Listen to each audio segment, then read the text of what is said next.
Alors bonsoir, on va juste vous présenter nos solutions hydrogène. Pardon, c'est mieux? Donc l'idée surtout, c'est de vous dire que c'est une technologie pour demain, mais qui est déjà d'actualité, et que c'est vraiment l'énergie verte du monde de demain. Alors pourquoi? En fait, si vous regardez tout ce qui s'est passé durant l'été, on est dans une logique de transition. Ce qui est très important, c'était la une du Monde, le lendemain de la sortie du rapport du GIEC, qui était de décarboner rapidement l'économie. Et là, l'hydrogène va être un moyen fort pour décarboner la combustion. Il y a aussi autre chose qui traîne derrière ça, c'est la volonté, c'est mieux? C'est la volonté de redonner un sens à la planète qu'on va laisser à nos enfants, et que ce qui s'est passé jusqu'à derrière moi, j'en suis pas responsable, mais ce que je peux faire maintenant pour les aider, ça a un sens. Alors, si on regarde, pourquoi est-ce que c'est l'énergie du monde de demain? Tout d'abord, c'est pas que de la chaleur, c'est surtout un vecteur. Et ce qui nous intéresse dans l'hydrogène, c'est que d'abord, on peut en fabriquer partout sans carbone. Et ça, c'est une des vraies bonnes nouvelles. La deuxième chose qui nous intéresse, c'est qu'on peut le transporter facilement et le stocker, et utiliser même des réseaux de gaz aujourd'hui.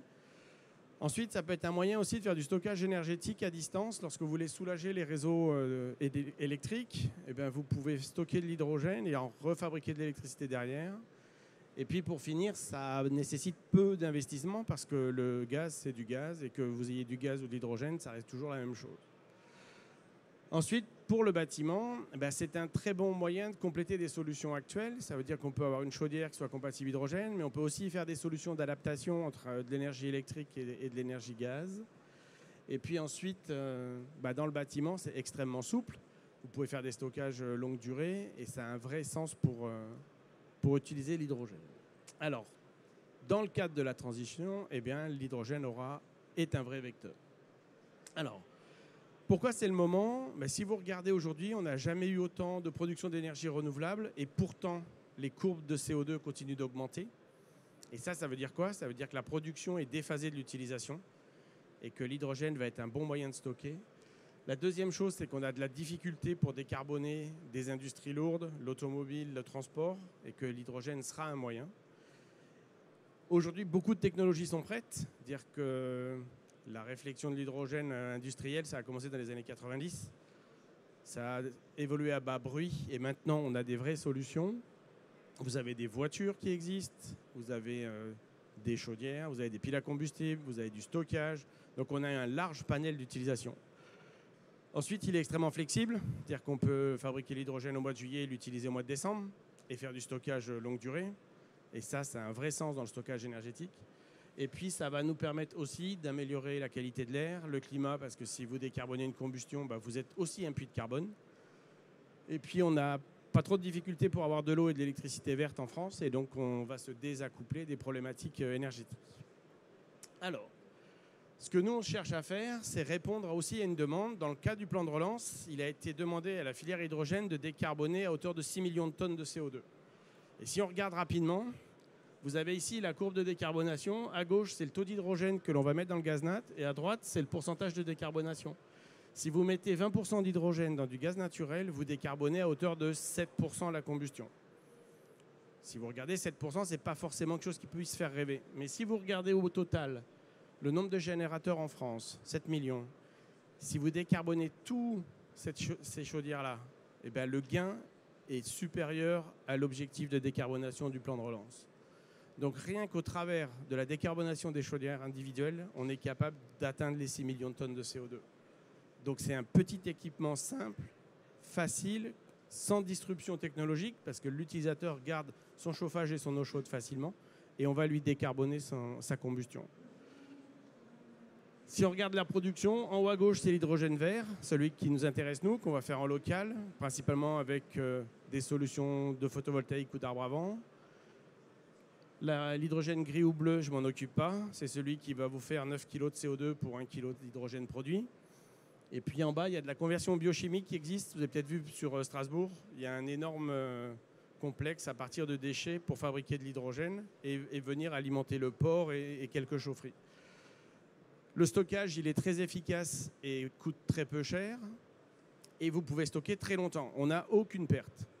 Et puis en bas, On peut utiliser les réseaux facilement. Si on voulait transporter de l'hydrogène dans un pipe, c'est extrêmement simple.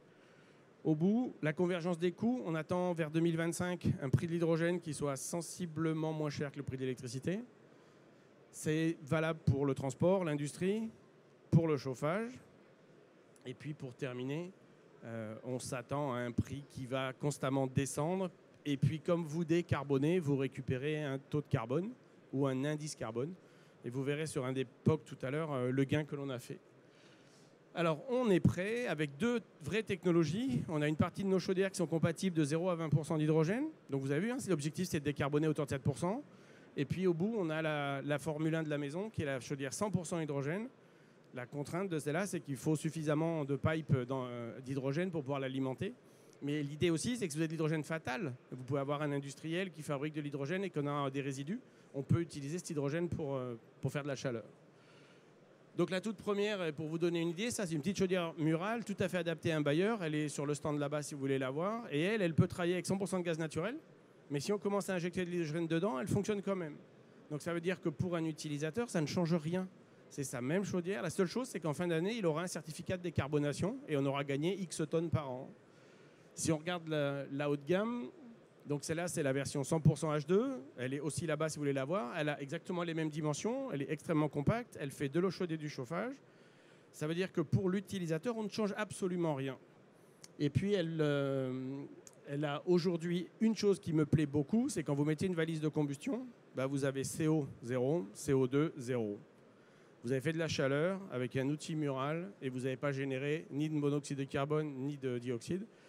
Et quand vous êtes efficace, vous n'avez non plus pas beaucoup de NOx. Alors sur un des projets, parce que c'est bien beau de vous en parler, mais on en a fait un pendant la période Covid, mais c'est pas grave.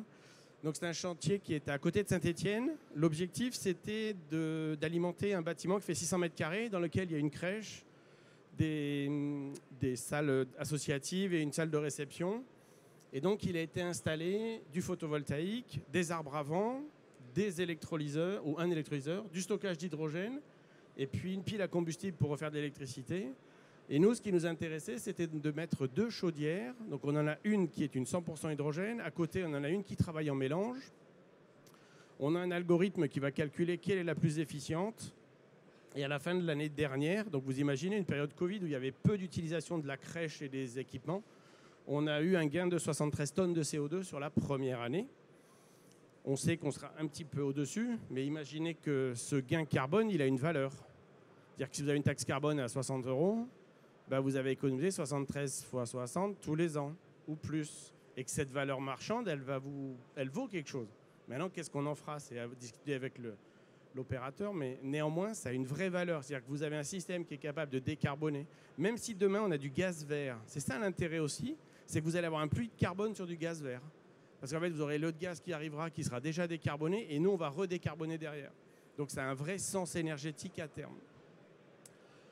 Alors, dans nos gammes, vous avez la plus petite chaudière ici, qui est à 35 kW, qui est déjà certifiée, et la plus grosse en bas, qui fait 1 méga 3. Elles sont cascadables, et ces chaudières-là sont en partie, pour les plus grosses, certifiées 20%. Les petites en haut sont certifiées 30% d'hydrogène. Donc, ça veut dire que c'est des machines qui sont déjà au catalogue et qui seront adaptables. Donc si vous avez de l'hydrogène sur place ou que vous en fabriquez, vous pouvez venir injecter dans la machine et donc vous pourrez décarboner au fur et à mesure. Si on va vers le futur, donc ça c'est le Graal absolu. L'idée c'est d'avoir un système de production d'énergie verte.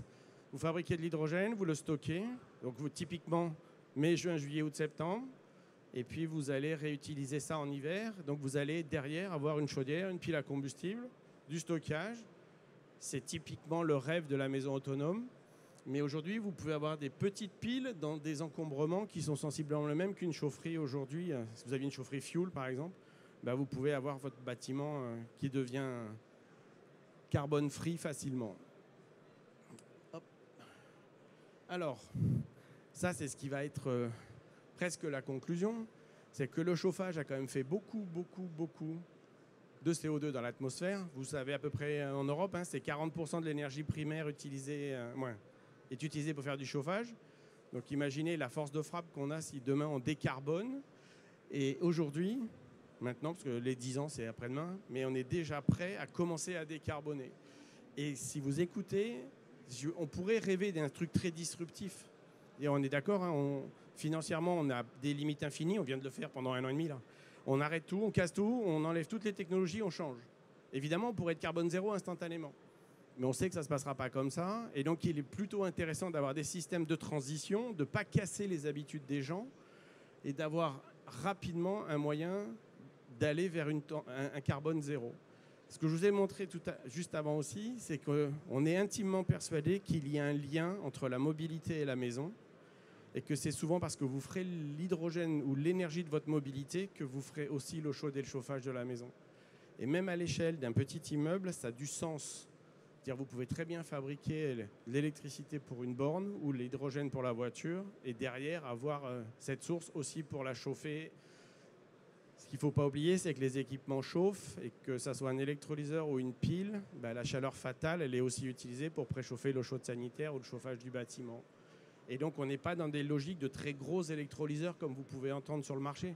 Aujourd'hui, quand on parle d'hydrogène en France actuellement, on ne parle que de mobilité et d'industrie.